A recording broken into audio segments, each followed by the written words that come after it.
Olá, sejam bem-vindos a mais um Conexão Contábil.net, sua conexão com o mundo dos negócios. Nesse episódio nós vamos falar sobre um tema importante e pedido aí por nossos clientes e seguidores, aposentadoria. Então vamos tirar algumas dúvidas aqui hoje para nos ajudar, né, a entender um pouco melhor sobre esse assunto. Temos uma pessoa de gabarito aqui, Dr. Michel Gouveia, meu amigo, professor, advogado, especialista em direito previdenciário. Bem-vindo ao Conexão Contábil.net, Michel. Obrigado pela presença. Ô Thiago, bom dia, boa tarde, boa noite. Eu não sei aí se você está assistindo de manhã, de tarde ou de noite. Muito obrigado pelo convite, né? Fico feliz em receber o convite de vocês e vim aqui hoje poder compartilhar um pouquinho da minha experiência no direito previdenciário, de falar para você que está aí a importância que você tem que ter sobre previdência. É muito importante você ter esse entendimento, esse conhecimento sobre previdência, porque um dia espero que nós iremos ficar velhos e precisaremos da previdência. É verdade. Então é algo que é um assunto recorrente aí, né? Preocupação dos empresários, da pessoa, do CLT, o pessoal que está ali, né? Dia a dia na luta. Então acho que para a gente começar um pouquinho a entender, né, Michel, sobre conceitos básicos aí, talvez, então você pode explicar para nós aí, começando, o que é aposentadoria, qual que é a importância disso para os trabalhadores? Thiago, antes de eu começar a falar o que é aposentadoria, posso contar um pouquinho da história da aposentadoria no Brasil? Pode, com certeza. Aposentadoria no Brasil, aposentadoria em nível mundial, o termo aposentar, ele surgiu no ano de 1600, aproximadamente 1600 e alguma coisinha. No Brasil, o primeiro termo de aposentadoria foi em 1821. 1821 foi definida uma aposentadoria aos professores após 30 anos de serviço. Então, o primeiro texto que fala sobre aposentadoria no Brasil vem desde 1821. E até hoje a gente fala de aposentadoria. A gente está falando aí já de aposentadoria no Brasil há mais de 200 anos. Aposentadoria. O que quer dizer aposentar? É me recolher aos meus aposentos. Recolher aos meus aposentos, vou desfrutar de uma qualidade de vida. Esse é o objetivo. Só que, infelizmente, nem todos têm essa oportunidade. Hoje, no Brasil, a aposentadoria está servindo como um complemento de renda de todos os brasileiros e não como um substitutivo de renda. O que é substitutivo de renda? Deixei de trabalhar, aposentei, então a renda que eu tinha do trabalho foi substituída pela renda da minha aposentadoria. Que na verdade hoje ela não é substitutiva, ela é complementativa. Hoje os brasileiros aposentados estão retornando ao mercado de trabalho porque não conseguem sobreviver com a sua aposentadoria. Pessoas que contribuíram por 30, 40 anos, hoje com 60, 70 anos de idade, têm que retornar ao mercado de trabalho porque a inflação corroeu a sua aposentadoria. E hoje a gente não chama mais a aposentadoria de substitutivo de renda, mas de complemento da renda do brasileiro. E eu digo isso a vocês para começarem a se preocupar. Por quê? A galera jovem, de 30, 35 anos, que hoje tem força de trabalho, não estão se preocupando com a sua aposentadoria no futuro. Ou não contribuem, ou não contribuem porque não quer, ou não contribuem porque às vezes não trabalham, ou simplesmente não paga porque eu vou pagar, vou contribuir e não vou receber nada. Não é assim. Hoje você tem força de trabalho, mas imagine daqui a 30 anos, quando você chegar nos seus 60 anos. Porque com a reforma previdenciária que nós tivemos em 2019, Thiago, ela trouxe pra gente uma catástrofe no direito previdenciário. Virou uma catástrofe. Porque hoje você vê no mercado de trabalho, a pessoa com 50 anos, para o mercado de trabalho, é considerada velha. Porém, para o direito previdenciário, é nova. Então a pessoa não consegue trabalhar porque o mercado de trabalho entende que ela é velha. Não estou generalizando, algumas atividades específicas, a pessoa entende que ela é velha, só que ela não aposenta porque é nova. E de fato, não aposenta mesmo. Hoje, posso dizer para você, com 50 anos, praticamente ninguém aposenta no Brasil, depois da reforma previdenciária. é muito difícil você conseguir uma aposentadoria abaixo dos 50 anos. Aquilo que você conseguia a questão de 5 anos. Hoje você não consegue. Então, de fato, hoje o mercado de trabalho, para quem tem 50 anos, considera aquela pessoa velha. E para fins previdenciários, ela é nova, ela não vai aposentar. E aí vem a pergunta, pô, eu contribuí a vida toda e não vou aposentar? Não, você vai, mas não agora. Vai ter que continuar contribuindo, vai ter que continuar trabalhando. Mas como é que eu vou trabalhar se eu não tenho emprego com 50 anos, acabei de ser demitido? Onde eu vou conseguir uma nova colocação no mercado de trabalho? Todo dia no meu escritório eu recebo essa pergunta. As pessoas, e agora, o que eu vou fazer da minha vida? Se você tivesse pensado lá atrás, quando você tinha força de trabalho, talvez você teria feito uma reserva financeira, feito um planejamento financeiro,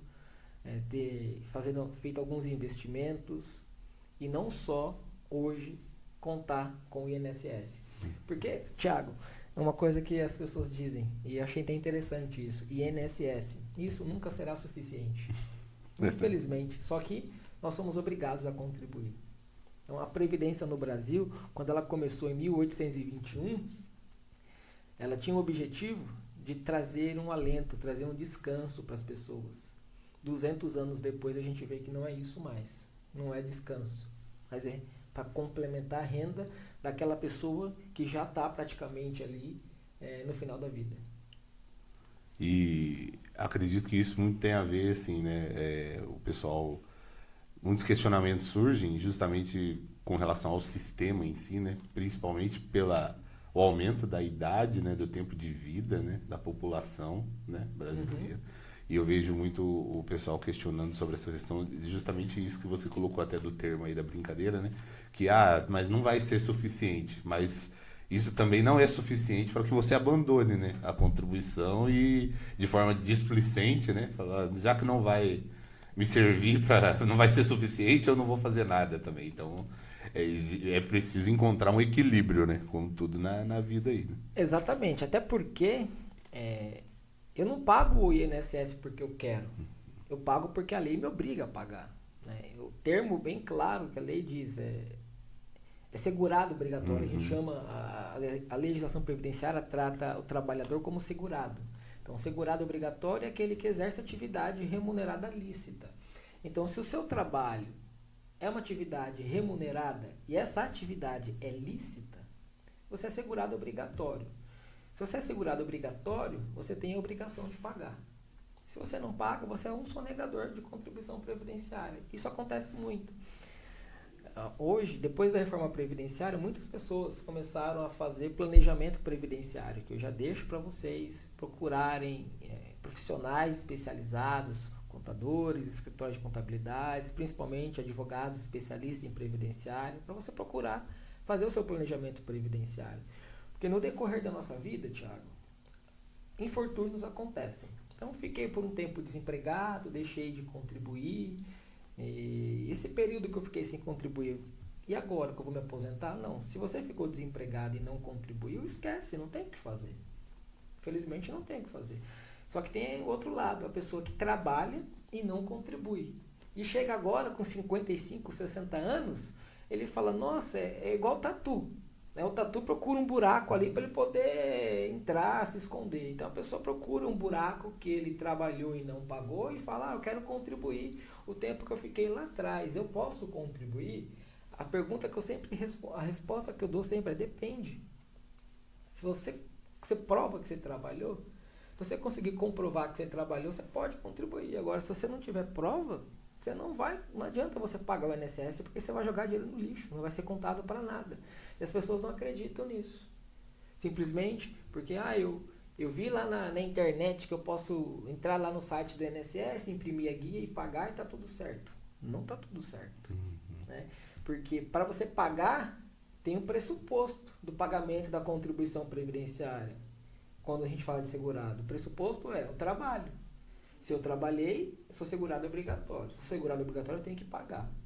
Aí se eu não pagar, eu posso pagar lá na frente? Depende. Você consegue comprovar que você pagou? Eu não tenho prova que eu trabalhei. Então, esses 2, 3 anos que você pagou, infelizmente, que você não pagou, não tem o que fazer. Não adianta fazer nada. Você vai ter que trabalhar mais 2, 3 anos para frente. Para poder pagar, para poder preencher os requisitos mínimos. Porque a pessoa fala assim, eu cheguei nos 60 anos, eu vou me aposentar. Tá, mas e os requisitos mínimos? O tempo de contribuição necessário, a gente chama de carência, que é o pagamento efetivamente de contribuição. A lei, ela trata desses assuntos.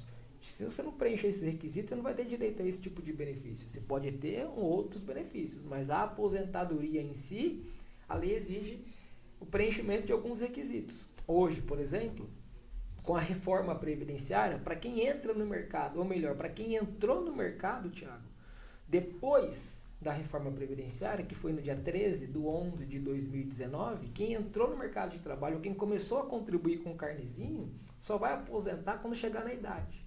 O homem quando chegar nos 65 e a mulher quando chegar nos 62. Ah, mas eu vi que tinha aposentadoria por tempo de trabalho, de contribuição. Não tem mais? Ela existiu para quem já estava no sistema, para quem já contribuía. Agora, quem começou a contribuir depois do dia 13/11 de 2019, só vai aposentar quando chegar na idade. O homem 65, mulher 62. Além da idade mínima, os outros requisitos que ela exige, que é uma carência, pagamento de 180 contribuições e um tempo mínimo de contribuição, tanto para o homem quanto para a mulher. Porque se não tiver isso daí, não vai aposentar. Entendi. E aí, aproveitando até um gancho, né, antes atropelando aqui a ordem das perguntas, casos que você já deve ter recebido lá, com certeza, que também já chegou para nós aqui. O contribuinte, né, o segurado, ele vai ali fazer um levantamento, principalmente para esses casos aí que estão nessa faixa etária que a gente citou no começo aí, 50, 55 anos. Aí ele olha para um período de uma empresa que ele trabalhou e a empresa não fez o recolhimento da Previdência. E aí hoje a gente tem uma realidade aí digital, né, da era da informação. Então, assim, o que fazer nesses casos antigos? Tem alguma dica? E para nós que estamos aí hoje, né, como que o contribuinte, o segurado, ele pode acompanhar isso? De que maneira que ele pode monitorar? Porque a gente sabe aí, vai entrar um pouco na esfera do que é crime, né? Mas existem muitos casos, acredito que já deve ter aparecido lá para você, de empresas que já se dissolveram, a empresa acabou, sumiu, ele trabalhou lá atrás, não dava a devida atenção, né, para isso. E o que ele pode fazer? Né? Bom, nesse caso, Thiago, é até mais simples para ele. Por quê? A legislação previdenciária, ela é bem clara, né? Não tem ali a interpretação, não cabe interpretação. É de responsabilidade da Receita Federal e do INSS o repasse das contribuições previdenciárias dos segurados empregados. Então, por exemplo, na Contábil Net aqui, seus empregados que você tem na Contábil Net, é sua responsabilidade como empregador repassar e da Receita Federal fiscalizar e cobrar. Com isso quer dizer o quê? Que o empregado nunca será prejudicado nessa relação. Ah, mas a empresa não pagou. Então é um problema da empresa com a Receita Federal. Eu, trabalhador, não tenho nenhum problema com isso. E de fato não tem. Agora, eu, trabalhador, eu tenho uma preocupação. Eu tenho que comprovar que eu trabalhei na Contábil Net. E como é que eu faço essa prova hoje? Com a carteira de trabalho. E não é a carteira de trabalho digital. Por quê? Se a empresa não pagou, essa informação não vai ter o vínculo na carteira de trabalho digital. É na carteira de trabalho de papel. Porque a carteira de trabalho digital, ela é um reflexo do CNIS, que é o cadastro da pessoa junto ao INSS. O CNIS é a simplificação do Cadastro Nacional das Informações Sociais, que hoje ele é alimentado através do E-Social. Anteriormente, ele era alimentado através da GFIP e da CFIP. Hoje, ele é alimentado pelo E-Social. Então, a pessoa trabalhadora hoje, ele consegue acompanhar tudo. É só na palma da mão. Ele pega o celular dele, vai lá na lojinha, baixa o aplicativo Meu INSS, cadastra uma senha e ele consegue acompanhar tudo. Se a empresa está recolhendo, se não está, se está em aberto, se não está em aberto, porque tudo aparece para ele hoje. Então, hoje ele consegue acompanhar isso. Antigamente, não. Antigamente, para ele acompanhar, ele tinha que ir lá no INSS, pedir o CNIS dele. E aí ele ia ver o vínculo, quando ele começou, quando ele saiu, as contribuições dele, está tudo no CNIS dele. A vida dele está ali. Eu brinco com os meus alunos o seguinte, boa parte deles tem Instagram. E eu falo para eles, quem tem Instagram, tá no mundo. Se você não tem Instagram, você é um alienado, você não está no mundo. Onde você está se você não tem conta no Instagram? É a mesma coisa do CNIS. Se as informações não estiverem no CNIS, essa pessoa está perdida. O que eu faço? Bom, primeiro, comprove que eu trabalho na empresa. Como que eu comprovo? Com a carteira de trabalho. Perdi a carteira de trabalho, Thiago. E agora? A legislação previdenciária, a lei, ela traz algumas alternativas a isso. Perdeu a carteira de trabalho? Perdeu. Tem um boletim de ocorrência? Tem um boletim de ocorrência. Opa, isso já ajuda. Tem algum colega que trabalhou com você no período? Tenho, também isso já ajuda, para a gente poder ouvir testemunhas. Tem olerites? Tenho, também já ajuda. Tem foto que trabalhou na empresa? Tem crachá? São os documentos que a pessoa, quando sai, joga fora. Joga fora. Primeira coisa que a pessoa faz é quebrar o crachá e jogar fora. Tem o crachá? Tem. Tem uma advertência que tomou na empresa? Tem. Já é documento. Porque se a empresa fechou, faliu, está dissolvida, um dos documentos que a gente utiliza bastante é a FRE, que é a ficha de registro de empregado. Agora, se a empresa está dissolvida, não tem ninguém. Não tem nem a ficha, não tem mais. Aí eu vou na caixa, peço um extrato analítico do fundo de garantia, para verificar se lá vai ter um vínculo da empresa. Se tiver, já serve também como prova. Ou vou buscar uma RAIS. Vou lá no site do Ministério do Trabalho e Emprego e vou pedir uma RAIS, para saber se a empresa repassou as informações sociais através da RAIS. Aí na RAIS tem o nome da pessoa que trabalhou naquela empresa, naquele período? Tem, já é uma prova. O importante é a pessoa comprovar o trabalho. Se ela comprovar o trabalho, não interessa se a empresa pagou ou não o INSS. É um problema do INSS com a empresa. Ele não será prejudicado. Agora, ele será prejudicado no cálculo do benefício. Por quê? Se não tem contribuição, como é que eu vou saber o quanto que ele ganhava para calcular o benefício dele? E aí será considerado o valor do salário mínimo para poder calcular o benefício. Mas ele não perderá o direito de contar esse período, desde que ele tenha provas que ele trabalhou. E aí eu dei vários exemplos aqui de provas, que a prova tem que ser documental, não só testemunhal. Então, carteira de trabalho, carta de advertência, termo de rescisão do contrato de trabalho, comprovante do saque do fundo de garantia, se tiver, extrato analítico do fundo de garantia, uma cópia da ficha de registro de empregado, se tiver, crachá da empresa, olerite, qualquer documento que ligue ele àquela empresa. Se tiver aquela informação, aí eu vou ouvir testemunhas. Importante, muito aprendizado já nessa primeira questão aí, hein? Muito importante. Então agora, seguindo aqui, né, a cronologia um pouquinho que a gente tentou montar aqui para seguir uma ordem de fatos nesse bate-papo aqui, existem diferentes tipos de aposentadoria, né, Ruth? Então, você pode explicar um pouquinho sobre esses tipos, requisitos? Bom, eu tenho espécies de aposentadoria antes da reforma e depois da reforma, tá bom? Deixa eu arrumar aqui. Vamos lá. Antes da reforma previdenciária, nós tínhamos aposentadoria por tempo de contribuição, nós tínhamos aposentadoria especial, aposentadoria da pessoa com deficiência, aposentadoria por idade, aposentadoria por invalidez. Isso era antes da reforma previdenciária, antes de 13/11/2019. Essas aposentadorias, elas são para quem? Para todos os segurados, para todos que já contribuíam antes da reforma. Eu comecei a contribuir no ano de 2020. Bom, se você contribuiu no ano de 2020, começou sua primeira contribuição, seu primeiro registro na carteira de trabalho foi em 2020, você não tem direito à aposentadoria por tempo de contribuição. É chamada aposentadoria programada. O que é programada? Que você só vai aposentar quando você chegar na idade, 65 homem e 62 a mulher. Mas para quem já estava no sistema antes da reforma previdenciária e não tinha direito adquirido à aposentadoria, nós temos as regras de transição para as aposentadorias.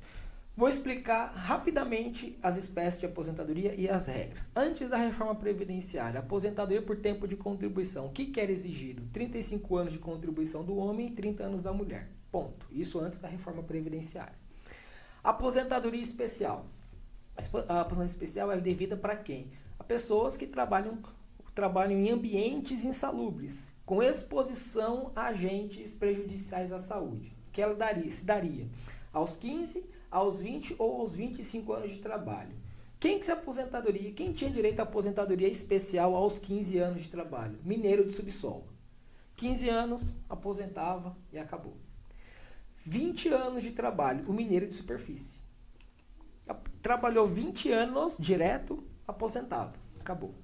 E os 25 anos é a regra geral, que aí eu vou pegar a pessoa que trabalha no ambiente com ruído, calor, profissionais da área da saúde, enfermeiro, médico, auxiliar de enfermagem, aposentavam aos 25 anos de tempo de contribuição, desde que esses 25 anos fossem todos especiais, ou seja, 25 anos de enfermeiro, 25 anos de técnico de enfermagem. Aí ele aposentava, porque depois da reforma previdenciária, ele vai entrar em regras de transição. Aí eu tenho, era chamada aposentadoria por invalidez. Pessoa que ficava inválida para o trabalho. Hoje não chama mais aposentadoria por invalidez. E tínhamos aposentadoria por idade, também, antes da reforma. E também aposentadoria da pessoa com deficiência. Então, o PCD, ele tem algumas regras de aposentadoria diferentes. E foi o único que não teve alteração na reforma previdenciária. As regras do PCD permanecem as mesmas até hoje. Não mudou absolutamente nada. E eles não sabem disso. Então, o PCD, ele se aposenta dependendo do grau da sua deficiência, que ela pode ser leve, moderada ou grave. Isso é avaliado por perícia médica do INSS mesmo, da perícia médica federal. Então, o homem vai aposentar aos 33 anos, se a deficiência dele for leve, aos 29 anos se a deficiência for moderada e aos 25 anos se for uma deficiência grave de contribuição. E a mulher, da mesma forma, a mulher ela se aposenta na deficiência leve aos 28 anos, na deficiência moderada aos 25 e na deficiência grave aos 20 anos. É as regras da aposentadoria da pessoa com deficiência, que não teve nenhuma alteração. Mudamos. Reforma Previdenciária, Emenda Constitucional 103. Reforma entrou em vigor no dia 13 de novembro de 2019. Ela extinguiu a aposentadoria por tempo de contribuição. Ou seja, se naquele dia a pessoa não tivesse direito adquirido a aposentadoria por tempo de contribuição, ela teria que entrar nas regras de transição. A reforma trouxe várias regras de transição. Ela trouxe regra de transição do pedágio de 50%, regra acumulativa, regra de pontos, regra do pedágio de 100% e a regra de transição por idade. O que é a regra do pedágio de 50%? Lá em 13/11/2019, é para todo mundo que serve essa regra do pedágio de 50%? Não. O homem, em 13 de novembro de 2019, tinha que ter, no mínimo, 33 anos de tempo de contribuição. Se ele tivesse 33 anos de tempo de contribuição, ele poderia entrar na regra do pedágio de 50%. O que é a regra do pedágio? Pagar, trabalhando, 50% do tempo que faltava para eu me aposentar. Então, lá em 13/11/2019, o Tiago tinha 33 anos. Quanto tempo era necessário para ele se aposentar? 35, certo? Então, se ele tinha 33 e precisava de 35, quanto tempo faltava?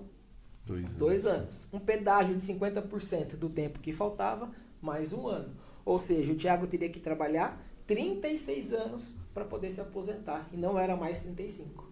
35 é o requisito mínimo. Só que ele tinha um pedágio para entrar. E o Tiago só entrava nesse pedágio se ele tivesse 33 anos. E a mulher, mesma regra, só que 28. Porque a mulher se aposentava aos 30 e ela tinha que ter 28 anos. Eu não tenho 28 anos, eu tinha 27 anos e 10 meses. Infelizmente, essa regra não serve para você. Você tinha que ter 28 anos. Então, a gente vai olhar as próximas regras. Qual é a próxima regra? É o pedágio de 100%. Só que a regra do pedágio de 100%, ela me exige uma idade mínima. Uma idade mínima para a mulher de 57 e uma idade mínima para o homem de 60 anos. 61, se me falei a memória hoje. 61 anos. Ou é 60. Fugiu agora. Ou é 60 ou 61. Se não tiver idade mínima, não entra na regra do pedágio de 100%. E a regra do pedágio de 100% é trabalhar o tempo que faltava para eu me aposentar. Se faltavam 2 anos, 100% de 2 são 2. Então, eu tenho que trabalhar 2 mais 2. Então, de 35, tinha que ter 39 anos para poder aposentar na regra do pedágio de 100%. Lembrando que nessa regra do pedágio, eu tinha uma idade mínima, 60 anos para o homem e 57 para a mulher. Se a mulher não tiver 57 não aposenta? Não. E o homem com 60 não aposenta? Também não. Porque tem outro requisito, que é a idade mínima. Aí nós temos a outra regra de transição, que é a regra da aposentadoria por pontos. Essa aposentadoria por pontos, lá em 2019, ela era 96 pontos homem, 86 pontos mulher. O que é isso, a pontuação? É o tempo de contribuição mais a idade. 86 pontos mulher. Então, a mulher tinha que ter no mínimo 30 em 2019. 30 anos, para a mulher chegar nos 86 pontos, qual que era a idade mínima dela? 56. Só que a lei ela não fala de idade mínima, ela fala em pontuação mínima, com tempo mínimo de contribuição. Então, a mulher ela tem que ter no mínimo, ou melhor, tinha que ter no mínimo 30 anos de tempo de contribuição e 56 anos de idade. Senão, ela não chegava na pontuação de 86. Se a mulher tivesse 31 anos, qual que seria a idade? 55. Se a mulher tivesse 35 anos, qual que seria a idade? 51. Isso em 2019. A partir de 2020, aumentou 1 ponto para cada ano. Em 2020, já não era 86, era 87 para a mulher e 97 para o homem. Em 2021, foi aumentando. 88 pontos para a mulher, 98 pontos para o homem. 2022, 89 e 99. 2023, 100 para o homem 90. e 90 para a mulher. 2024, 91 para a mulher e 101 para o homem. Vai chegar até congelar, que é 100 pontos mulher e 105 para o homem. Então, é uma somatória. Lembrando que eu tenho que ter um tempo mínimo de contribuição. E o resto, vou completar a pontuação com a idade. Na aposentadoria por pontos, em qualquer regra de aposentadoria, no mínimo é 35 anos para o homem e 30 para a mulher. E aí eu vou somar com a idade. E aí nós temos a outra regra. Se não chegar na regra de pontos, eu tenho uma outra, que é a regra acumulativa. O que é a regra acumulativa? É uma idade mínima e um tempo mínimo de contribuição. Essa é a idade mínima do homem de 60 anos e da mulher 57. E mais o tempo mínimo de contribuição, que é a aposentadoria para a regra cumulativa, que também ela vai aumentando. Em 2020 aumentou 6 meses por cada ano. Então, em 2019 era 57 anos mulher e 60 anos homem. Em 2020, 57,6 mulher e 60,6 o homem, até chegar no 65 do homem e 62 da mulher, que é a regra cumulativa. Se não preencher, não aposenta. E aí a gente entra nas regras de transição da aposentadoria especial. Se a pessoa não tinha direito adquirido à aposentadoria especial, ela vai entrar na regra de transição. E a regra de transição da aposentadoria especial, ela é mais perversa do que as outras. Porque além de ter um tempo mínimo de contribuição, eu tenho que preencher com pontos. Pegar a regra geral nossa, que é 25 anos, que é o comum. Enfermeiro, pessoal da área da saúde. 25 anos. Só que para ele aposentar, ele vai ter que ter 86 pontos.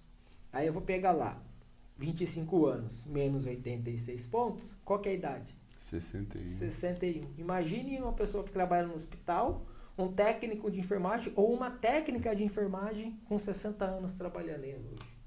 Isso 86 lá em 19, agora mais pontos, isso? Não, isso já está fixo. Já está entendi. fixo na regra de transição. A única vantagem é que nessa regra de pontuação da aposentadoria especial, eu posso usar tempo que não foi especial. Mas eu tenho que ter, no mínimo, 25 anos de enfermeiro. Antes de ser enfermeiro, eu era assistente administrativo. Esse tempo de assistente administrativo ou de qualquer outra coisa fora do enfermeiro, ele vai contar na pontuação? Vai. Essa é a vantagem. Essa é a única vantagem. Então, eu tenho uns 25 anos de enfermeiro. Suponhamos que na época da faculdade, ali, 4, 5 anos, a pessoa trabalhava, fazia qualquer outra coisa que não fosse ser enfermeiro, não fosse na área da saúde. Esse tempo que ela não foi enfermeiro, eu somo junto com o tempo de enfermeiro para somar junto com a idade para chegar na pontuação mínima de 86. Porque se não chegar nessa pontuação, também não aposenta.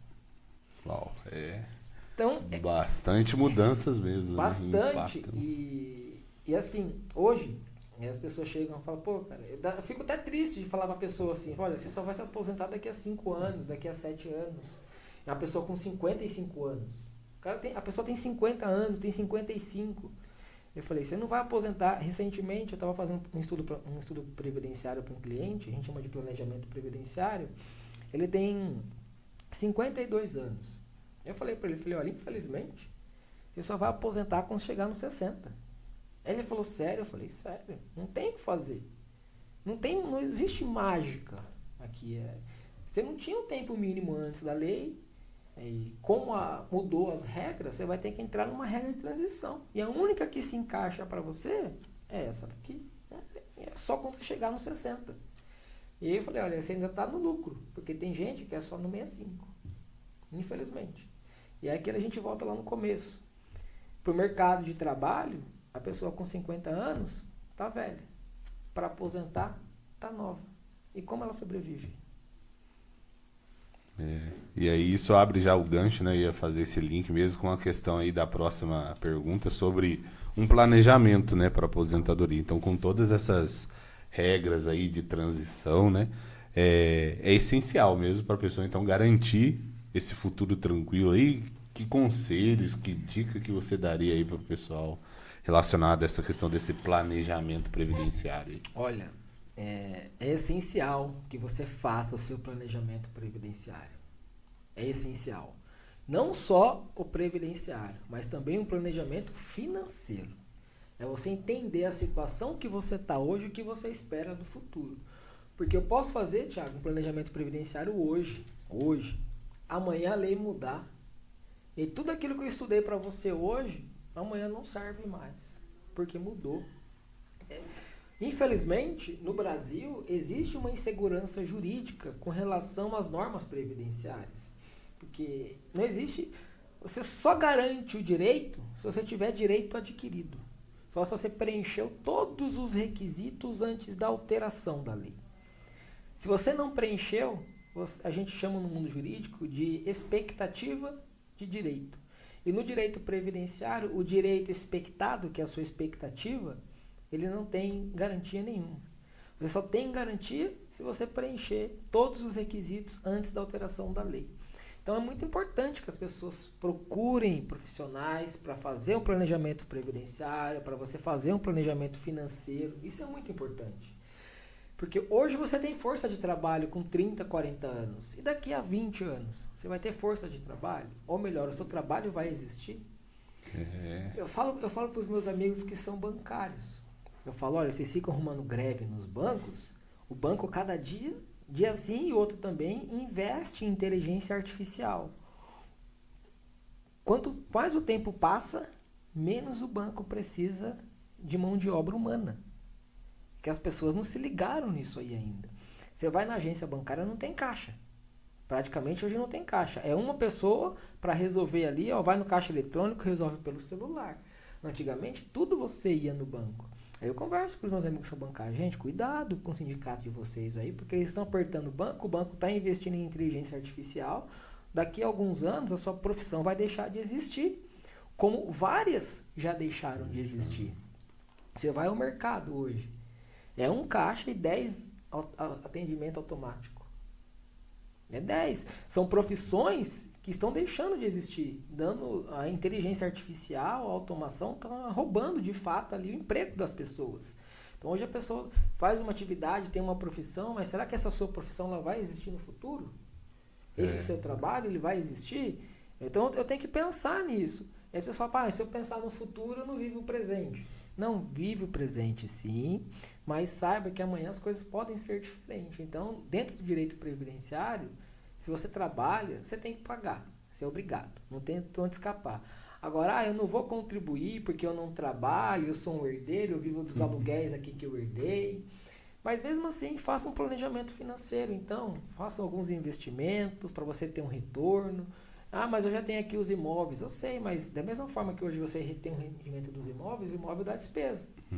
Amanhã ou depois você tem que fazer uma reforma. O inquilino vai chegar para você e vai falar, tá pingando aqui, eu vou fazer a reforma e vou descontar do aluguel. E se você conta com aquele aluguel para comer durante o mês? Se você não fez uma reserva financeira antes? Da mesma forma, se você não trabalha, você pode contribuir com o INSS. Você pode pagar como facultativo. E uma dica que eu deixo importante, Thiago, é ruim com o INSS, pior sem ele. Por quê? Querendo ou não, uma renda mínima você garante com o INSS. E ele não tem só ele não só protege, né? A Previdência Social, ela não só protege, não só concede as aposentadorias. Tem os infortúnios da vida, que tem uma pensão por morte, pode ter ali um auxílio reclusão, pode ter um benefício por incapacidade temporária, que era antigo conhecido como auxílio doença. Hoje chama de benefício por incapacidade temporária. Então, a Previdência Social, ela tem essa proteção. Às vezes você está trabalhando, você trabalha por conta, como eu trabalho por conta, vou chamar assim, né? Trabalho por conta. Hoje eu tenho fôlego para trabalhar, consigo falar, consigo trabalhar. E se amanhã eu ficar doente? Aconteceu um acidente, um infortúnio, aconteceu alguma coisa. E minha família, como é que fica? Então, querendo ou não, o direito previdenciário, ali o INSS, ele te dá ali uma proteção mínima. É uma proteção, hoje, mínima. Que é pelo menos para não deixar faltar nada. E hoje a aposentadoria, eu brinco com as pessoas, falo, hoje a aposentadoria é para complementar a renda. Não é? Antigamente a pessoa falava assim, eu vou me aposentar, eu vou para a praia, eu vou para o sítio, né? Hoje não. Hoje a pessoa precisa me aposentar para complementar a renda da minha casa. Né? Então, só voltando à pergunta, qual é a dica que eu deixo para vocês? Procurem sempre um especialista para te auxiliar. Um escritório de contabilidade de sua confiança, um advogado de sua confiança. Procure pessoas da sua confiança. Alguém que vai te indicar uma pessoa de confiança para fazer um estudo financeiro, fazer um planejamento previdenciário para você. Se for da área financeira, investimento, procure pessoas que trabalham com isso, mas pessoas especialistas e não um geralzão, não um clínico geral. Procure sempre o especialista para poder te auxiliar. Essa é a dica que eu deixo para vocês. Importante. E quando, né, a gente fala, principalmente, eu penso sobre essa questão do trabalho que você pontuou aí, né? Quando eu tô aí com 16 anos de profissão, né? Comecei com 18, já era... Na época ainda tinha isso, né? Hoje é cada vez mais tarde, né? Mas e quanta coisa já mudou na nossa área contábil e na época em que a tecnologia, pelo menos para a área contábil, essa é a minha visão, engatinhava. Quando eu comecei, a gente trabalhava com muito papel, disquete, aquelas máquinas gigantescas, né? CD era novidade, era a tecnologia da época. E quando a gente para olhar nesse período da evolução, né? Nesses 15, 16 anos, evoluiu muito. E qual é a tendência de evoluir olhando para o cenário de hoje, né? Como você citou aí, com a inteligência artificial, com a internet em níveis absurdos, com o metaverso, né? Se a gente for aí para mergulhar para tantas outras vertentes que já existem, né? Com o que era a tecnologia no passado e o que é hoje. Então, é muito importante isso, porque ao mesmo tempo, a tendência, eu acredito, que a cada dia mais profissões deixem de existir e novas surjam com uma velocidade maior, né? Exatamente. Então, como você falou, não é que a pessoa não vai ficar pensando, se eu pensar no futuro, mas ela tem que estar sempre se preparando, né? Acho que isso é o importante. Eu tenho que pensar no futuro. Mas eu não posso deixar de viver o presente. O futuro eu tenho que pensar. Eu não posso deixar o futuro dominar as minhas emoções. Porque o futuro só a Deus pertence. O futuro só a Deus pertence. Mas nós temos que preparar o nosso futuro. Deus faz a parte dele, ele só não faz a nossa. Não posso largar, não. Você quer saúde? Beleza, então vai pra academia, come bem. Eu te dou saúde, mas faça a sua parte. Não vai se lambuzar de fast food, se acabar na cerveja. Não, eu te dou saúde, mas também faça a sua parte. Então Deus faz tudo por nós, menos a nossa parte. Então, o futuro a ele pertence, mas eu tenho que trabalhar para chegar nele. É a minha parte que eu tenho que fazer. Então, eu tenho que tomar cuidado, eu tenho que fazer minha previdência, eu tenho que trabalhar, hoje quando a gente tem força de trabalho, é procurar. Eu falo para todo mundo, gente, você não pode ter só uma fonte de renda. Porque se essa fonte secar, você seca junto. Você tem que ter ali 2, 3, 4, 5, quanto mais você tiver, melhor. Mas isso é ganância. Não é ganância, isso chama-se previsão. Eu não posso ter uma fonte de renda, porque amanhã pode dar errado. Eu sou CLT. Michel, como é que eu vou ter uma outra fonte de renda? Cara, faça alguma coisa, venda algum produto, crie alguma coisa, monte um negócio em parceria, algo que não atrapalhe no seu dia a dia, ali no seu trabalho. Mas você não pode ter uma fonte de renda, porque um dia você pode enjoar de onde você está, ou a pessoa pode enjoar da sua cara. E esse é o mercado. Eu não gosto mais do Thiago porque o Thiago me dá uma caneca branca com azul. Eu não gosto mais do azul. Thiago, eu quero vermelha. Não tem vermelha. Então, tchau, tô indo embora. Hoje a gente vê isso no mercado de trabalho. Igual você falou, você está há 16 anos na profissão. As pessoas estão entrando no mercado de trabalho aos 30. Aos 30 anos elas estão entrando. Eu comecei a trabalhar com 13 anos. De contribuição previdenciária eu já tenho 17. Eu tenho esperança de me aposentar? Tenho. Vai chegar? Não sei. Porque pode mudar amanhã. Mas não é porque pode mudar amanhã que eu vou deixar de fazer o que eu preciso fazer o hoje, o agora. Porque o hoje depende de mim. O amanhã pertence a Deus, mas o hoje pertence de mim. Eu tenho que chegar e fazer para chegar pelo menos amanhã um pouquinho mais confortável, um pouquinho menos preocupado. Mas é importante fazer hoje. Então, essa questão do planejamento financeiro, gente, não tenha só uma fonte de renda. Eu tenho certeza que você sabe fazer alguma coisa que ninguém sabe. Você faz muito bem. Isso eu tenho certeza. Tenho certeza. Todos nós temos ali um dom, né, para alguma coisa. E algo que a pessoa faz com excelência e sabe que faz e largou aquilo, deixou para depois. Então, insista, né? Obviamente, né? Você trabalha, você é CLT, você trabalha na área comercial das 8 às 18, algo que não implique, não atrapalhe dentro ali da CLT. Eu vi uma vez um post nas redes sociais, das 8 às 18, eu construo o meu presente. Das 18 às 22, o meu futuro. Né? Era mais ou menos isso. Então, do horário comercial é o meu presente, estou me dedicando, estou trabalhando. Depois do horário comercial é o meu futuro. Depende só de nós. Muito boa. Então, já boa parte das perguntas aí nós já respondemos, né? Temos umas perguntas que chegaram aqui que nós vamos ler, mas antes eu tenho uma outra pergunta que eu lembrei aqui agora que chega bastante. Você falou já sobre alguns outros benefícios, né, que a Previdência oferece, mas hoje a situação, por exemplo, dos MEI, né? Então o MEI, ele recolhe o carnezinho do MEI, né, que tem aquele 5%, né, da contribuição previdenciária mínima, né? Acho que isso que chama. Salário mínimo. Isso também vai dar direito a ele, a uma aposentadoria ou algum benefício? O que você pode dar? Eu falo o seguinte, a pior coisa que existe para o direito previdenciário foi o MEI. A ideia, quando surgiu a contribuição reduzida para o MEI, a ideia do MEI era tirar ele da informalidade. Né? Tira da informalidade, você vai pagar 5% lá pela guia, vai contar, vai até por INSS, para tudo. Para o direito previdenciário, como é que funciona? O período que ele foi MEI, ele vai aposentar por idade. O período de MEI não conta para tempo de contribuição. Não conta. Mas eu queria que esse período de MEI contasse para tempo de contribuição. Como é que eu faço? Tenho que ir lá no INSS e pedir uma guia de complementação para 20%, porque o MEI paga 5%. Se ele quiser contar o tempo para contribuição, ele vai ter que pedir essa guia de complementação de 5% para 20% e pagar. E geralmente esse valor é alto. 30, 40 mil reais. E a pessoa não quer pagar. Mas eu não sabia disso. Será que não sabia? Ou você que optou por pagar como MEI? Aí agora, o que eu faço? Bom, o tempo de contribuição não conta. Para tempo de contribuição não conta. Então, você pode aposentar por invalidez, tem direito ao auxílio doença, vai gerar pensão por morte, gera auxílio reclusão. Só que o período de MEI, ele só conta para aposentar por idade. Então, só quando chegar nos 65 anos. Então, no caso, ele fazendo esse complemento, ele vai ter acesso, por exemplo, hoje, né, pensando no hoje, à sistemática dos pontos, por exemplo. Exatamente. Aí ele complementa o MEI. Se ele contribui antes da reforma previdenciária, ele entra nas regras de transição.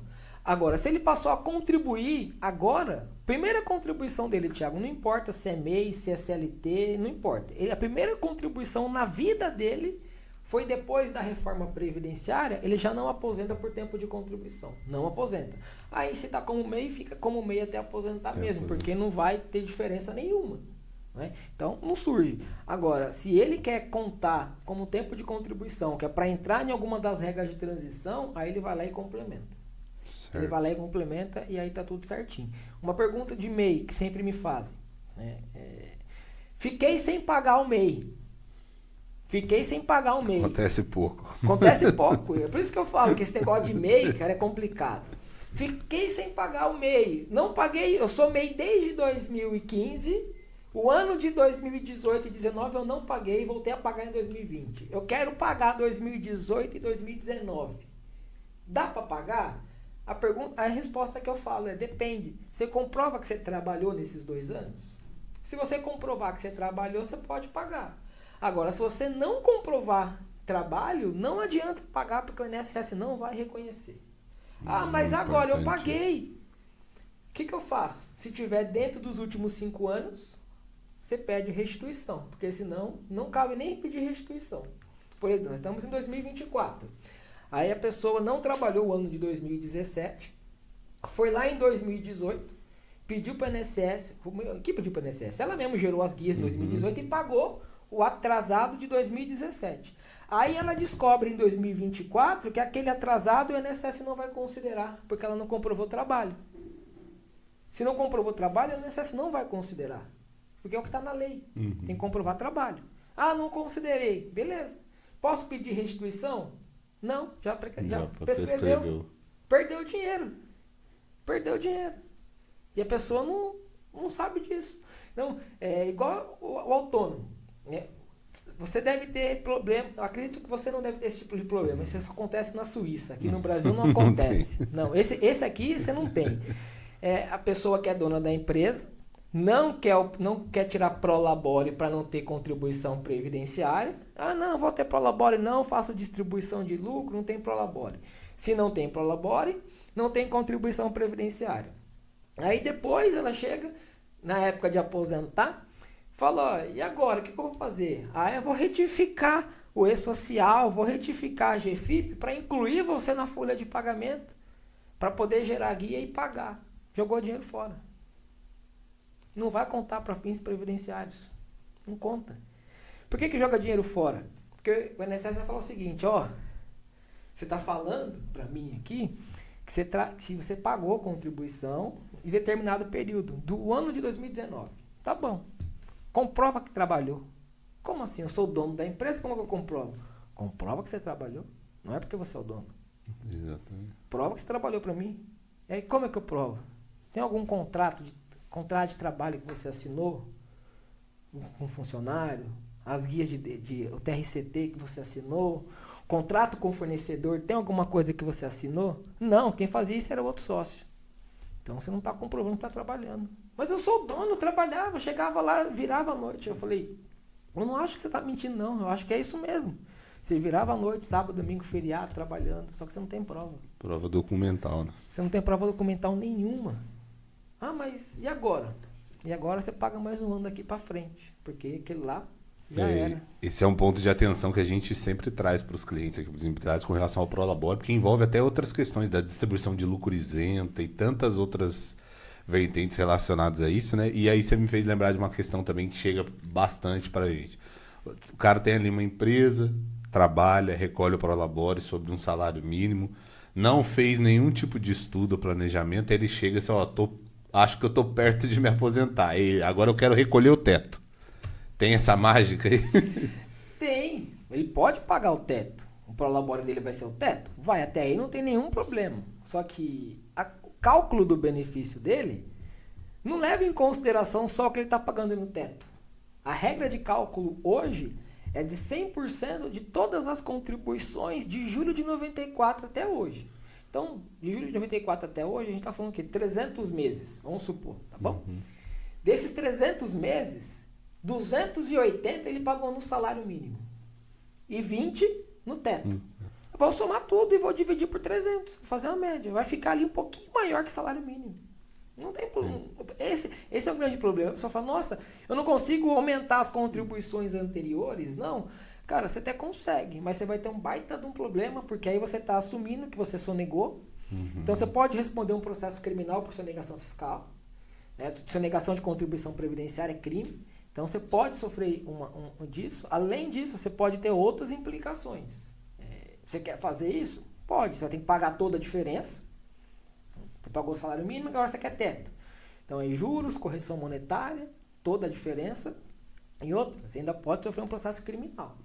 Porque você sonegou. Agora você confessando que você sonegou.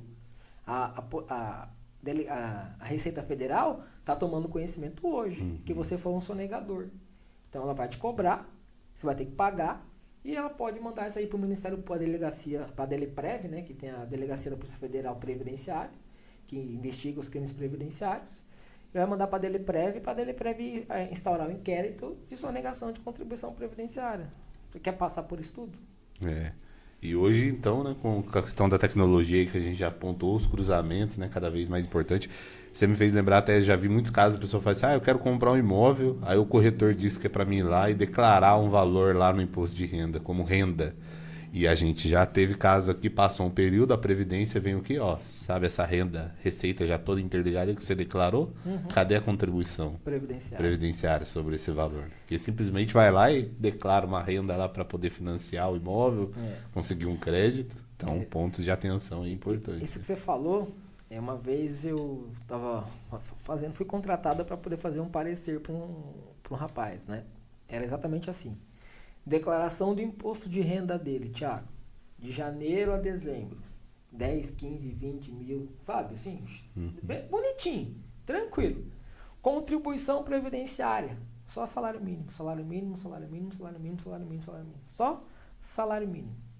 A Receita Federal falou, olha, aqui tá certo, sua declaração de imposto de renda tá certo, mas a contribuição previdenciária tá errada, porque a lei, ela fala o seguinte, nós que somos individuais, ela falou, a sua contribuição previdenciária, ela tem que ser sobre a totalidade do seu rendimento. Então, se o seu rendimento aqui foi 10 mil, a sua contribuição tinha que ser sobre o teto previdenciário, né? E não sobre salário mínimo. Só que a própria lei, ela dá uma brecha neste caso, porque a lei ela fala o seguinte, se a pessoa optar por excluir o tempo de contribuição dele para aposentadoria por tempo de contribuição, ele pode pagar sobre o salário mínimo, se ele optar. Então, a própria lei faz isso. Ela fala assim, olha, em vez de você pagar 20% sobre a totalidade da sua remuneração, você pode recolher 11% sobre salário mínimo, desde que esse período não seja considerado para tempo de contribuição. Você está abrindo mão da aposentadoria por tempo de contribuição. A própria lei trata disso. E a Receita Federal, ela tem um parecer sobre isso. Ela tem um parecer que ela fala, olha, se ele optou pela exclusão desse período para tempo de contribuição, ele pode contribuir sob salário mínimo, não tem nenhum problema. Só que o problema surge quando a pessoa que pagou nos 11%, ela quer usar esse período para tempo de contribuição. Que aí ela tem que fazer o quê? Complementar para 20% de contribuição. E aí vai dar divergência com a Receita Federal. Porque você pode pagar os 11% sobre salário mínimo, desde que se aposente por idade. Agora, você quer pegar esse período que você pagou sobre 11% do salário mínimo para aposentar para tempo de contribuição, aí tem que ser, a sua contribuição tem que ser igual ao que você declarou de imposto de renda. Isso quando a gente fala sobre o contribuinte individual.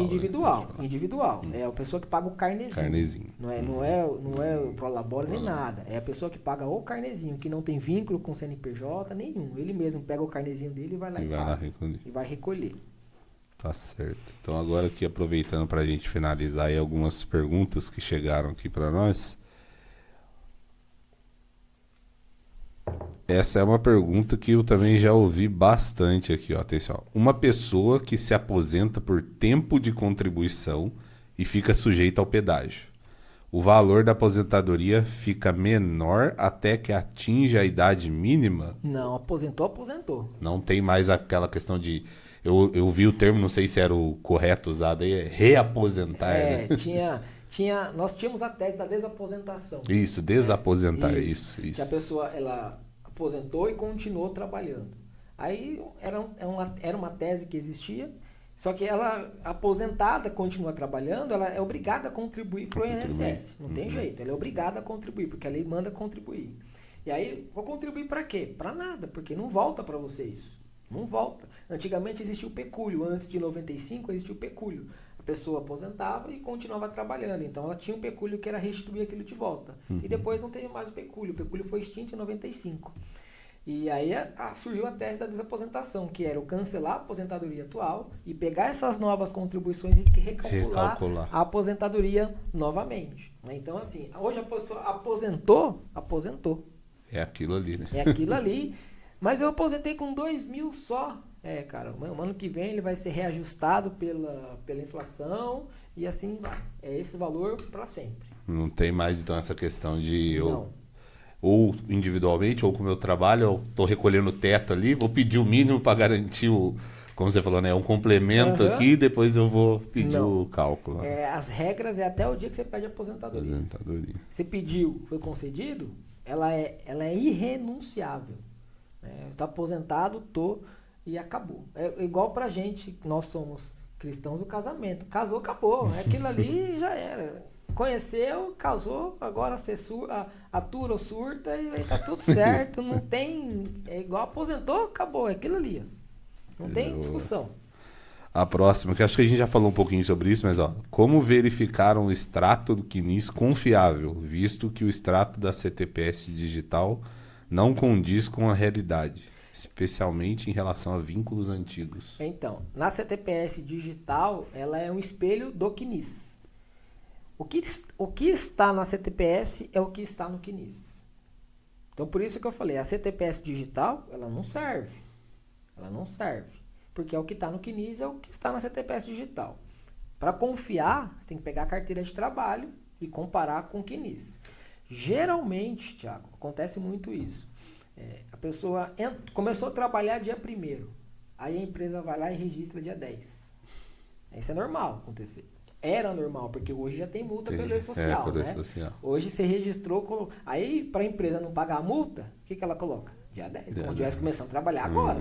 Antigamente, a empresa registrava dia 10, mas fazia a retroação do dia 1º, essas coisas todas. Colocava na carteira de trabalho.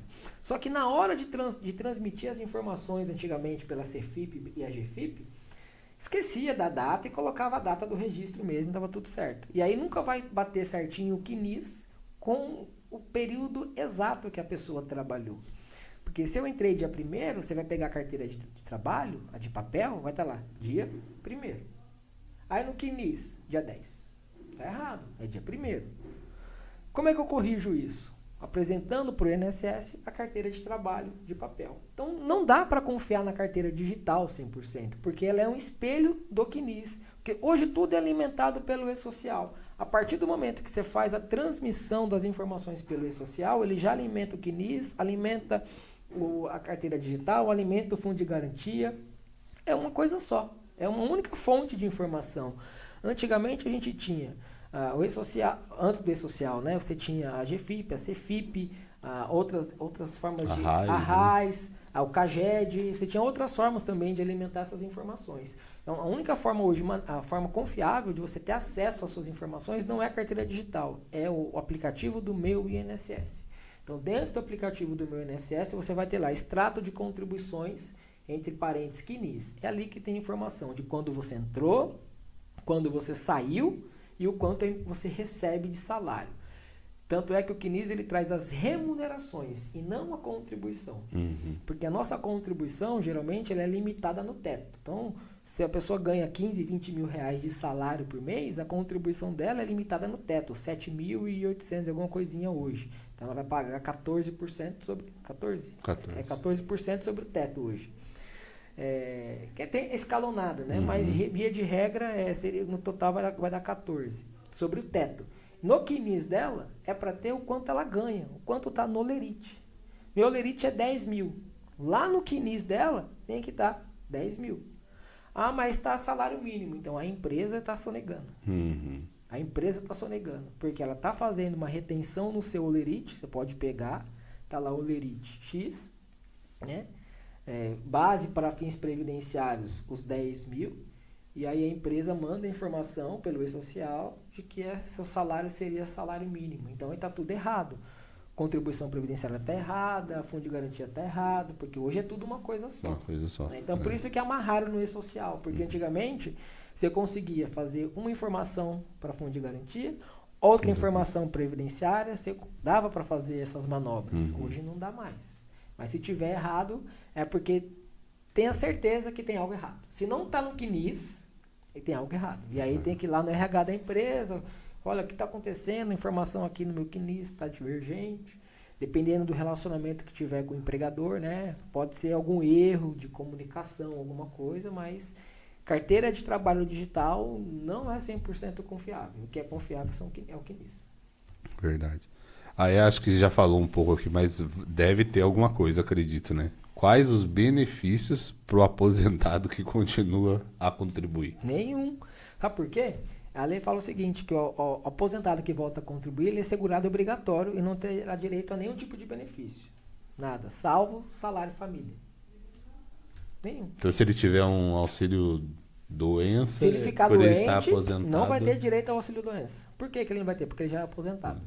Ah, mas eu não acho justo isso. Eu me acidentei. Do INSS não vai receber nada. Do INSS. Ah, me acidentei no trabalho. Do INSS não vai receber nada. E isso é até importante para as empresas saberem também. Para as empresas. Por quê? O que acontece, Thiago? Tem um afastamento previdenciário. Acima de 15 dias, você sabe que o afastamento é previdenciário, certo? Só que esses 15 primeiros dias, quem é que paga? A empresa. Mas se não tem afastamento previdenciário, eu tenho que pagar? Porque ele é aposentado? Não.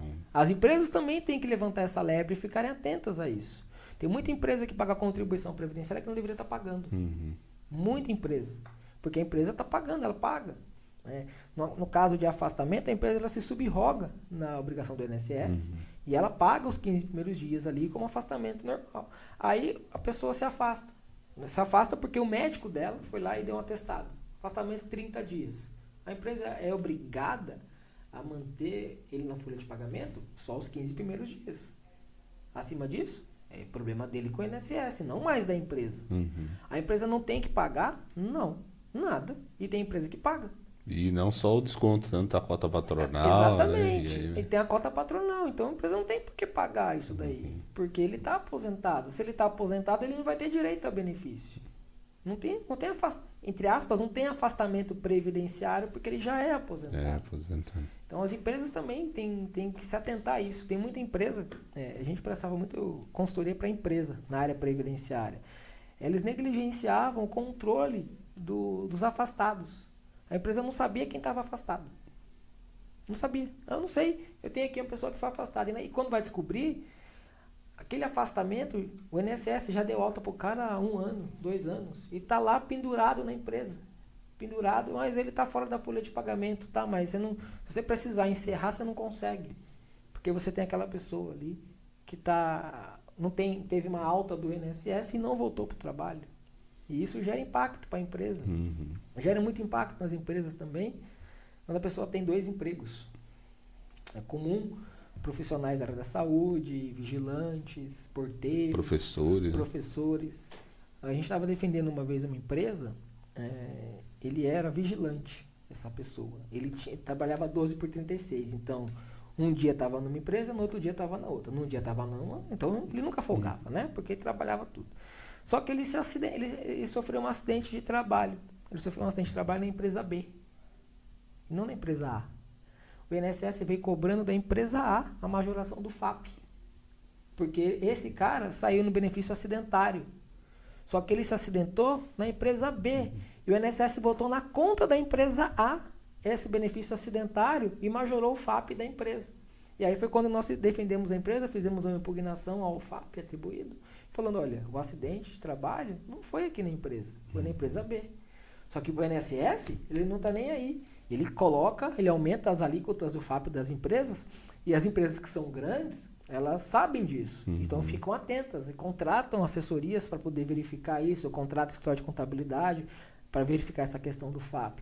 Mas tem muita empresa pequena que não sabe nem disso, que não sabe por que aumentou a contribuição do FAP do SAT dela.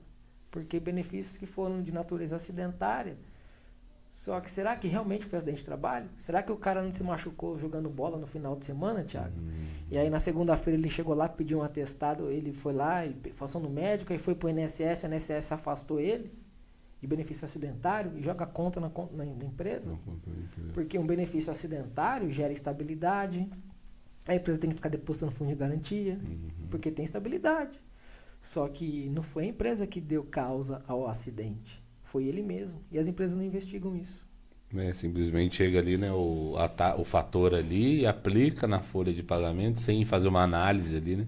Existe até o período administrativo, né, para você fazer essa contestação ali. O FAP chega em setembro, né? E você tem esse período ali para fazer a tem um período para contestar o FAP e tudo, mas o problema que eu vejo hoje maior não é nem só o FAP. O INSS concede benefício acidentário, deu estabilidade para a pessoa por 1 ano. Que a lei diz no mínimo 1 ano. E se a convenção coletiva da categoria prevê 2 anos, 3 anos?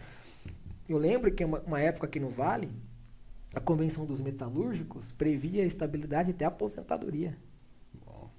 Imagine um cara com 20 anos de idade, machucou, jogando bola, aí saía no benefício acidentário, metalúrgico ele. Agora você tem estabilidade até a aposentadoria. Imagine a situação para a empresa. O direito previdenciário, ele tem que ser observado, olhado tanto na parte das pessoas, dos trabalhadores, quanto para os empregadores. Que tem muito empregador bom, que faz tudo certinho. E tem nós sabemos que em toda a profissão tem bons advogados, bons contadores, maus contadores, bons pastores, maus pastores. Tudo tem um bom e tem um ruim. Você tem empresas boas, que cumprem tudo certinho, e tem as empresas ruins também que não estão nem aí para nada. A gente sabe disso. Tudo tem, toda profissão tem, todo ramo tem. E as empresas que acabam fazendo tudo certinho, acabam pagando para que elas façam tudo errado. Então isso é bastante comum hoje em dia. Você tocou num ponto aí que eu lembrei de uma questão também que as empresas sempre fazem. A convenção coletiva, algumas convenções, né, prevêem a questão uma multa ali no período pré-aposentadoria. Então, uma questão que a gente sempre recebe é como que a empresa vai saber se esse empregado está nesse período, existe alguma fórmula para isso, ou que documentos ela pode... Porque hoje o meu INSS é muito vinculado à senha do Gov, algo pessoal ali, né, do contribuinte, do segurado. Então, o que a empresa que medidas ela pode tomar nessa área? Aí vem na parte do RH. Né? Geralmente, quando uma pessoa é contratada pela empresa, tem um currículo. E aí você vai ter lá por onde ele trabalhou. Geralmente, as empresas pedem ou pediam cópia da carteira de trabalho para deixar arquivado. Então, o que é interessante? A empresa ter essa documentação, porque ela vai ter para admissão. Então, já que você vai ter para admissão, monte você uma planilhinha, um sistema interno seu e controle para saber se aquela pessoa está ou não na fase de pré-aposentadoria. Mas isso é um trabalho que depende de interesse e vontade da empresa. Então, para ela saber, isso ela consegue saber. Agora, por outro lado, né, eu não fiz isso, eu não faço esse trabalho, para mim gera custo, não vou controlar o tempo de contribuição dos meus colaboradores. O que a empresa pode fazer? Pedir para ele, para o INSS, trazer uma contagem no tempo de contribuição. Então, pelo aplicativo do meu INSS, ele consegue simular. Simples. Até porque, para ele comprovar que ele está no período pré-aposentadoria, ele tem que comprovar o tempo mínimo de contribuição dele. Mas a boa parte das convenções coletivas que traz essa cláusula da pré-aposentadoria, além da multa ou a estabilidade, também traz algumas regras. O empregado tem que estar lá mais de 5 anos na empresa, 4 ou 5 anos, há 1 ou 2 anos perto de se aposentar. E isso ele consegue como, essa informação? Pelo aplicativo do meu INSS. Tá tudo bem, não estou discutindo. Imprima a simulação, porque você tem que comprovar. Tem que lembrar assim, eu estou no meu período pré-aposentadoria. Se eu estou, eu comprovo. Tá aqui. Falta 1 ano para me aposentar, você não pode mandar embora. Então tá bom. Então, se falta 1 ano, esse é um documento oficial? Do meu INSS. Então, imprima aqui para mim, que você que está colocando, que é a sua pré-aposentadoria. Então, o meu INSS simula isso daí. Né? Ele simula. E acho que até justamente nessa questão que você colocou, por exemplo, de afastamentos e tal, uma indicação que a gente dá para os clientes aqui, ter uma rotina de atualização cadastral do empregado. Então, tanto para endereço, né? Muitas vezes o empregado muda de endereço, a empresa não está nem sabendo. E aí, quando precisar fazer alguma comunicação, às vezes um abandono de emprego, né, algo nesse sentido. Então, é interessante, a empresa acho que pode adotar isso como uma medida interna, né, de uma política de atualização cadastral anual ali e colocar, né, alguns itens. Eu não falaria nem anual, mas sim semestral. Uma atualização cadastral. Para saber, você está afastado? Tô. Me manda para mim o comprovante do INSS. A empresa pode pedir? Pode. Eu tenho que saber. Se o INSS já te deu alta ou não. Porque se o INSS deu alta, o contrato de trabalho, ele volta aos seus efeitos normais. Se volta aos seus efeitos normais, eu, empregador, eu posso te convocar para trabalhar. Ah, mas eu estou discutindo. Porque isso, Thiago, tem no mundo jurídico o limbo previdenciário e trabalhista. Tem duas espécies de limbo. O limbo que o empregado se coloca e o limbo que o empregador coloca o empregado. Quando o empregado se coloca, eu não quero voltar a trabalhar, eu vou discutir com o INSS. Então tá bom, estou te convocando. Notifico, mando a carta, ele volta para assumir seu posto. Não vou, justa causa. TRT não reverte essa justa causa, porque foi o trabalhador que se colocou no limbo. Ele não reverte. Salvo se esse trabalhador tiver realmente provas documentais, laudos médicos falando que ele não tinha condições nenhuma de trabalho. Aí a prova é dele. Porque senão o TRT não reverte essa demissão por justa causa. Aí é o contrário. O INSS deu alta, a pessoa volta a trabalhar, aí o empregador sabe o que o empregador faz? Vai lá no médico de segurança do trabalho. Aí o médico de segurança do trabalho fala não apto. Não apto, ele volta. Se ele não apto não volta, quem que coloca ele no limbo? A empresa. Aí o TRT fala, empresa, foi você que colocou ele no limbo, pague salário para ele por todo o período que ele ficou sem receber. Ah, mas foi o médico do trabalho que falou que não era para ele assumir. Mas a alta médica do INSS se sobrepõe ao médico do trabalho, que é o que está na lei. Prevalece o atestado da Previdência Social em razão do atestado do SST da empresa. Então, aí você tem as duas situações, o empregador que se coloca no limbo e o empregado que se coloca no limbo. Em resumo, então, a gente fecha que fica assim, a empresa é importante, provas documentais e uma boa assessoria, né? Sempre para consultar cada caso específico.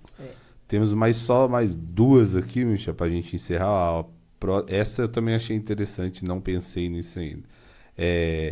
Estou no exterior. Tenho direito à aposentadoria? Trabalho no exterior? Teria direito à aposentadoria no Brasil? Estou passando aquele período lá fora? Posso contribuir? O que tem a dizer sobre isso? Existem no Brasil acordos internacionais. Então, o Brasil tem acordo internacional com o Japão, Portugal, Bruxelas. Vários países existem acordos internacionais que a pessoa ela pode pegar o tempo que ela trabalhou no Brasil, levar para aposentar fora, ou o tempo que ela está lá fora, aposentar no Brasil. Então, desses acordos internacionais. Vai depender muito do tipo de benefício. Por exemplo, o único país desses acordos internacionais que prevê aposentadoria por tempo de trabalho, de contribuição, é no Brasil. Os outros países não. Então não tem como aposentar no outro país por tempo de contribuição, porque eles não prevêem. Então geralmente tudo por idade mesmo. Então, eu estou aqui no exterior, eu posso contribuir no Brasil? Pode. A lei autoriza você fazer essa contribuição como facultativo. Você pode contribuir, por exemplo, Thiago e a esposa. O Thiago saiu daqui da Contábil Net, foi para uma sucursal lá em Orlando. A esposa acompanhou. Ela pode contribuir? Pode. Não tem nenhum problema. Pega o carnezinho e paga. Vai lá no site do banco, faz a contribuição e vai contar para a aposentadoria que sim. O que as pessoas não sabem é o seguinte. Quando você é aposentado no Brasil e mora fora, independentemente do valor do benefício, você vai sofrer uma retenção de 25% de imposto de renda. Independentemente do valor da aposentadoria. 25% você vai ter uma retenção de IR, porque você mora fora. Boa. E aí a última quando o funcionário se aposenta, a empresa tem que demitir o funcionário? Não. A aposentadoria, ela não coloca termo ao contrato de trabalho. Esse tem, que seria uma obrigação da empresa. Não. A empresa manda embora se ela quiser. E aí tem até uma questão que é importante. A pessoa aposentou, a aposentadoria dela é especial. Tudo bem? Se essa pessoa não se afastar do trabalho, o benefício é suspenso. Ela tem que sair da área especial que ensejou a aposentadoria dela. Exemplo, vou pegar aqui os profissionais da área da saúde, por enquanto não, porque na época da pandemia fizeram um acordo, tem um acordo do Supremo Tribunal Federal que os profissionais da área da saúde que se aposentassem, eles poderiam continuar ali trabalhando e recebendo aposentadoria por causa da época da pandemia. Então tem esse acordo. Mas outras atividades não. Por exemplo, um frentista. O frentista aposenta especial hoje. Ele aposentou, ele não pode ser mais frentista. Ele tem que sair. Mas a empresa tem a obrigação de realocar ele? Não. Você quer sair? Peça a conta. Mas se eu não sair aqui, vai bloquear minha aposentadoria. Problema seu, não meu. Eu, empregador, não tenho obrigação. Mas é óbvio, né? Se você tem um bom relacionamento, muda, sai daqui da frente, vai fazer outra coisa, vai para outro lugar, desde que você tenha um bom relacionamento. Mas isso que a empresa tem que lhe mandar embora? Não. Não, é obrigado. Nenhuma obrigação a empresa tem. Nenhuma. Ele que peça demissão se ele quiser. Legal. Bastante assunto aí, bastante conteúdo. Pra gente encerrar aí, Michel, alguma consideração final aí que você queira fazer? Tiago, eu te agradecer pelo convite, falar que eu estou à disposição. O dia que você chamar, a gente vem esclarecer dúvidas de direito previdenciário. Hoje a gente passou por muitos assuntos do direito previdenciário, mas uma coisa que é muito importante. Você que está aqui acompanhando a Contábil.net, se você é empresário, se você é empregado, se você é um profissional liberal, procure sempre uma assessoria para tratar de assuntos previdenciários. Eu vejo que o INSS fala, você não precisa de ninguém, você pode vir sozinho que o INSS vai te ajudar. Isso é balela, isso é conversa para criança dormir, isso não existe, né? Então é assim, procure sempre uma assessoria. Antes de pagar o INSS, procure saber se você está pagando da forma correta, se é sobre esse valor. Eu deixei de pagar o mês passado, eu posso pagar agora atrasado? Pergunte. Antes de você efetuar esse tipo de pagamento, pergunte para o seu contador, pergunte para o seu advogado de confiança, se você pode ou não pagar. Porque se você vai pagar e não vai ser utilizado para nada, você está jogando dinheiro fora. Então é muito importante você verificar a sua situação previdenciária, não deixar isso para frente. Daqui a 2 anos, daqui a 5 anos eu vou ver. Não deixe isso para o futuro, né? Você que teve ações trabalhistas também, isso é importante você verificar a situação do processo trabalhista junto ao INSS, porque isso vai surtir efeito para você, então nunca deixe disso. Então toda vez que você se deparar com uma situação previdenciária, procure ajuda profissional. Não vá sozinho ao INSS. E eu não estou aqui vendendo o meu peixe para você, não. Estou te falando de verdade, você procurar uma ajuda profissional, porque depois que você se aposentou, você vai levar essa aposentadoria para o resto da vida, não tem o que fazer. E às vezes você tem direito a uma aposentadoria melhor, você não sabe, não é informado, aí foi concedido um benefício para você e você não pode mais fazer nada. Acabou. Você poderia ter um benefício melhor por causa de um mês. Se você tivesse uma boa assessoria, Thiago, por causa de um mês, um cara perdeu de ganhar R$2.000 a mais na aposentadoria dele. Um mês. Por quê? Ele saía de uma regra e ia para outra. Faltou orientação. Para ele ganhar 5 mil e pouquinho, está ganhando quase R$3.000 por causa de um mês. Se ele tivesse esperado um mês, mas eu não sabia. Sabe por que não sabia? Porque não foi atrás da orientação. Então, procure sempre a orientação do profissional, de um contador da sua confiança, de um advogado especialista em previdenciário, porque tem muito colega advogado que não é especialista em direito previdenciário e acaba atrapalhando em vez de ajudando. Então, sempre procure alguém que trabalhe com o direito previdenciário. Então, se me permite deixar aqui um conselho, né? O conselho é esse: procure sempre alguém especialista no seu assunto. Você está com um problema no coração, você vai no ortopedista ou no cardiologista? No cardio. Não é assim. Se o seu problema é previdenciário, procure um previdenciarista, procure um contador. Não procure a pessoa que está lá com direito criminal, com direito de família. Eles até têm o conhecimento, mas não o conhecimento que você precisa naquele momento. Então, procure sempre um especialista. Certo. E aí, deixando aí o Instagram, é @Michel Gouveia. Eu tenho 2 Instagrams. Tem o meu pessoal, que é @Michel_Gouveia, e também tem do meu escritório, que é Fernandes_Gouveia_ADV. Eu acho que é isso, eu não lembro. A gente vai deixar depois a descrição. Eu acho que é Fernandes_. Deixa eu olhar aqui, que do escritório eu não lembro, gente. Olha só, né? Do escritório eu não lembro. Você pode acompanhar depois o Michel, lá tem bastante conteúdo, cursos para a área previdenciária, até você aí que é da área do direito, né? Que acompanha a gente, quiser se atualizar, tá sempre com cursos aí, importante. Deixa eu olhar aqui que eu não lembro do escritório. Fernandes Gouveia, deixa eu ver se é esse aqui. Isso mesmo, ó. O do escritório é Fernandes_Gouveia. Esse é o do escritório. E também tem o nosso WhatsApp de atendimento do escritório, que é o DDD 12 99639 5005. Beleza. DDD 12 99639 5005. Depois nós vamos deixar também na descrição para vocês. Eu quero agradecer ao Michel por compartilhar aí todo esse conhecimento conosco, né? Muito enriquecedor aqui. Eu mesmo já vou ser um que vou reassistir na íntegra aí tudo aquilo. Foi um prazer ter você aqui conosco, mais um Conexão Contábil.net. Obrigado a todos que nos acompanharam. Não se esqueça de seguir aí o nosso podcast para mais conteúdos. Já clica no sininho ali, dá aquela curtida, compartilha com os amigos, familiares que precisam ouvir aí sobre essa questão importante da aposentadoria. Então no YouTube aí @contabilnetvale e no Instagram @contabilnet. Até a próxima no nosso Conexão Contábil.net, sua conexão com o mundo dos negócios. Tchau.